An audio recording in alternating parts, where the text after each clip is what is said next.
இவர் நாகேஷ் பண்ணியிருந்தார் தெரியுதா? அந்த பையன் தான் இவர். ரொம்ப யூனிக்கா அதை பண்ணியிருந்தார். அதை பண்ணி கேட்ட முடியுமா? என்ன கேட்கறாங்க. ஹோட்டல்ல ஒரு பெண்ணை பார்த்தேன்டா. அவ எப்படி தெரியுமா? சப்பா அவ கண்ணு இல்ல, கண்ணை விடுறா. மூக்கு எடுத்துக்க, மூக்கு எடுக்காத, முகத்தை எடுத்துக்கடா.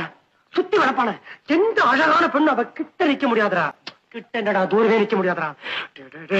அவ்வளவு பிரமாதமா இருந்தாடா. இருக்கட்டுமே, அழகா இருக்கிறது அவ தப்பு இல்லையே. அவ என்ன பார்த்து ஐ லைக் யூ, உங்களை எனக்கு ரொம்ப பிடிச்சிருக்கு அப்படின்னு சொன்னாடா. அப்புறம் ஏடா, இதுல இருந்து அவளுக்கு என் மேல நல்ல பெரிய இருக்குன்னு தெரியுதுல்ல? நிச்சயமா, நிச்சயமானடா, நிச்சயமா. ராகவன் அவ என்ன பார்த்து உங்களுக்கு கல்யாணம் ஆயிடுச்சா அப்படின்னு கேட்டாரா. கேட்டுட்டு சும்மாதான் கேட்டேன் அப்படின்ட்டாடா. சிரிச்சு மழுப்பிட்டாளாக்கா. முக்கியமான விஷயம், ஒரு ஃப்ரெண்டோட ஹோட்டலுக்கு வந்தவா ஹேண்ட்பேக் இல்ல கைப்பை, அதை மறந்து வச்சுட்டு அதுக்காக இன்னொரு தடவை வந்துட்டு போயிருக்காடா. தனியா தானே வந்தா? ஆமா, ரெட்டை தனியா வெளியே விட்டுட்டா. ராகவா, அதுக்கு என்னடா அர்த்தம்? அவ உன்னை தனியா சந்திக்கணுங்கிறதுக்காக வந்திருக்கா. ஏன்